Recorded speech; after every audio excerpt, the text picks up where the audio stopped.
exercice, il t'est demandé dans cet exercice de vérifier si ces assertions sont vraies ou fausses. On considère les fonctions f et g définies sur 0 plus l'infini par f de x égale à x moins ln de x moins 1 et g de x égale à x ln de x sur x moins 1 si x est différent de 1 et g de 1 est égal à 1. Alors, pour tout x appartenant à 0 plus l'infini, f de x est supérieur ou égal à 0. B, limite de f de x lorsque x tend vers plus l'infini est égal à plus l'infini. C, g est continu en 1. D, g est croissante sur 0 plus l'infini. E, limite de g de x lorsque x tend vers plus l'infini est égal à 1. F est somme de fonctions dérivables sur 0 plus l'infini. Ça, il faut l'écrire. Donc, pour tout x appartenant à 0 plus l'infini, f est dérivable, donc f' de x est égal à x moins ln de x moins 1 prime est égal à 1 moins 1 sur x et là 0 moins 0 est égal à x moins 1 sur x. Le signe de f' est du signe de x moins 1. Pourquoi? Parce que tout simplement, pour tout x appartenant à 0 plus l'infini, x est strictement supérieur à 0, puisqu'on étudie f sur 0 plus l'infini, son domaine de définition. Donc, x moins 1 supérieur à 0 équivaut à x supérieur à 1. X moins 1 inférieur à 0 équivaut à x inférieur à 1. Donc, ici, on a f' de x positive et là, f' de x négative. Donc, on dresse le tableau de variation. On étudie f sur 0 plus l'infini. f' de x est négative de 0, 1. Elle s'annule pour 1. Et de 1 à plus l'infini, f' de x est positive. C'est ce que nous avons vérifié tout à l'heure. Donc, et là, f. Donc là, elle est décroissante. Et sur 1 plus l'infini, elle est croissante. Maintenant, f de 1. f de 1 est égal à 0. Donc, ce que nous savons ici, c'est que f descend ou décroît pour tomber sur la valeur 0 et elle croît pour des valeurs plus élevées. Donc ici, elle passe de valeurs positives vers 0 et après, elle recroît ou elle croît pour des valeurs positives sur 0 plus l'infini. Donc, cette assertion est vraie pour tout x appartenant à 0 plus l'infini. F de x est positive ou nulle. Elle s'annule pour f de 1 égale à 0. B, limite de f de x lorsque x tend vers plus l'infini est égale à la limite de x moins ln de x moins 1 lorsque x tend vers plus l'infini. On met x en facteur, donc c'est limite de x fois 1 moins ln de x sur x moins 1 sur x, lorsque x tend vers plus l'infini. est égal à plus l'infini. Car limite de ln de x lorsque sur x lorsque x tend vers plus l'infini est égal à 0, c'est une limite de cours à connaître par cœur, et limite de 1 sur x lorsque x tend vers plus l'infini est égal à 0.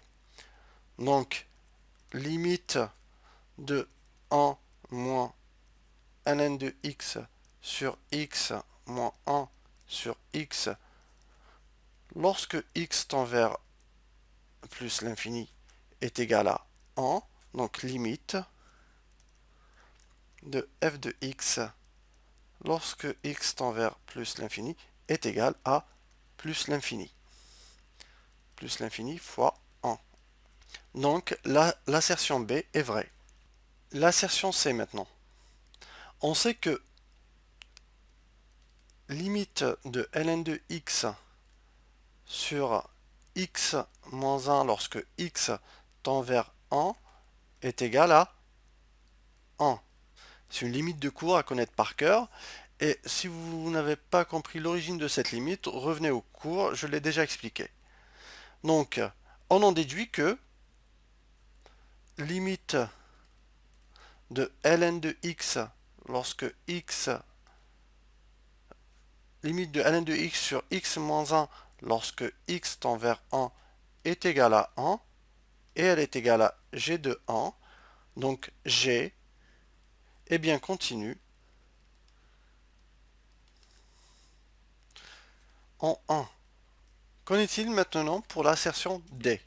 Elle est vraie, pourquoi? G est produit et quotient de fonctions dérivables sur 0 plus l'infini. G est produit et quotient de fonctions dérivables sur 0 plus l'infini. Elle est donc dérivable sur 0 plus l'infini.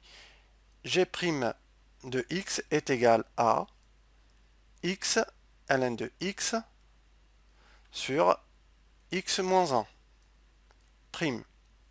On pose u de x égale à x ln de x et v de x égale à x moins 1.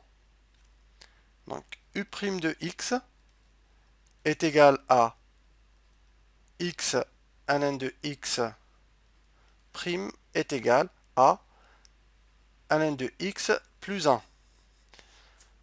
Ça, c'est de la forme u fois v est égal à u' v plus v' u. Donc, si vous n'avez pas compris cette dérivée, il faut revenir aux exercices sur les dérivées. Donc, v' de x est égal à 1.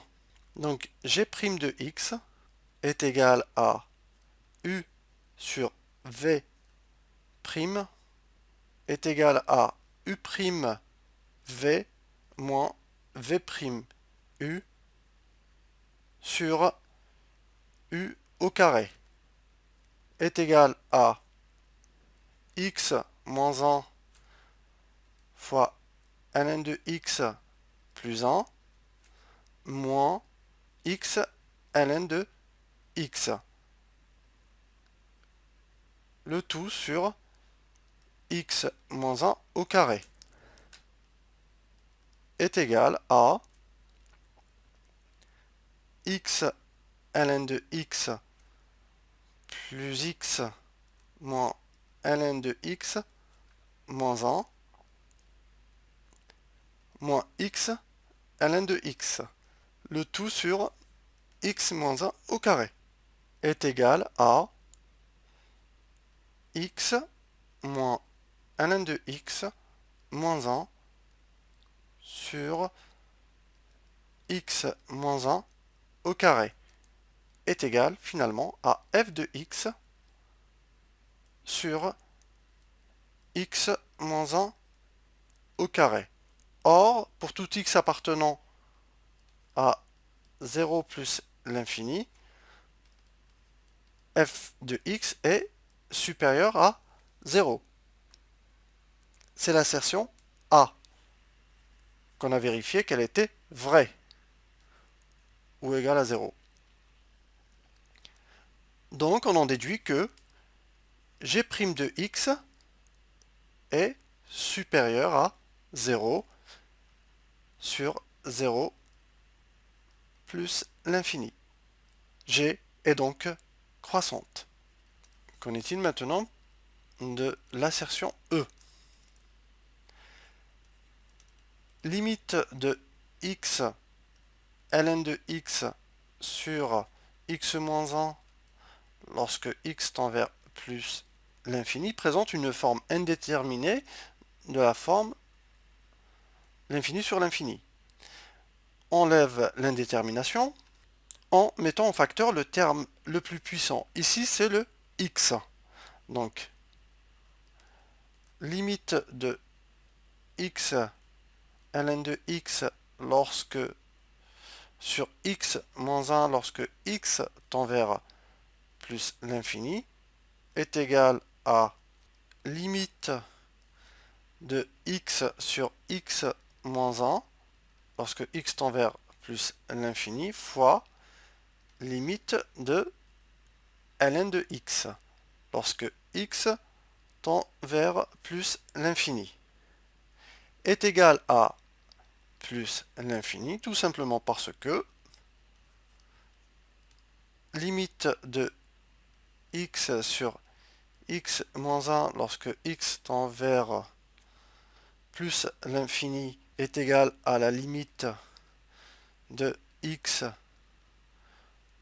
sur x fois 1 moins 1 sur x lorsque x tend vers plus l'infini est égal à la limite de 1 sur 1 moins 1 sur x lorsque x tend vers plus l'infini est égal à 1 parce que ce terme-là tend vers 0 et limite de ln de x lorsque x tend vers plus l'infini est égal à plus l'infini. Donc, l'assertion E est fausse. Elle n'est pas égale à 1 lorsque x tend vers plus l'infini. Limite de g de x lorsque x tend vers plus l'infini est égal à plus l'infini.